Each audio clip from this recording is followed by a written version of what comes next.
अपना हुनर कभी नहीं भूले। एक बार एक राजा था, उसके राज्य में सभी अच्छे से चल रहा था। उस राजा ने अपने सैनिकों को बढ़ाने के लिए बहुत मेहनत की थी। तलवारबाजी, खेलकूद और शासन कला, ये गुण तो सभी राजाओं में होते ही है, लेकिन इस राजा को इसके अलावा एक और भी शौक था, वो था कालीन बुनना। ये गुण हर किसी राजाओं में नहीं मिलता। राजा के इस काम को बहुत पसंद किया जाता था, लेकिन इसके साथ ही ये भी कहा जाता था कि यह काम एक राजा के लायक का नहीं होता। एक बार की बात है, जब वो राजा अपने सैनिकों के साथ जंगल में शिकार के लिए गया। वहां पर अचानक वो अपने सैनिकों से बिछड़ गया।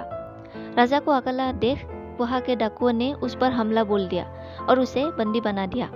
राजा के पास से कुछ नहीं मिलने के कारण डाकुओं ने राजा को मारने का निर्णय किया। इस पर राजा को एक युक्ति सूझी। राजा ने डाकुओं से कहा कि यदि तुम मुझे कालीन बुनने का सामान ला दो तो मैं तुम्हें इस राज्य के राजा से 100 सोने के सिक्के दिलवाऊंगा। इस पर डाकू मान गए। राजा को कालीन बुनने का सामान दिया गया। राजा ने कालीन बुनना शुरू किया। जब यह कालीन पूरा बुन दिया तो इसे राजभवन में भेजा गया। वहां पर रानी इस कालीन को देखकर राजा के काम को पहचान गई और उसमें लिखे राजा के संदेश को पढ़ लिया। राजभवन में आए डाकुओं को पकड़ लिया गया और राजा को जंगल से छुड़वाया गया।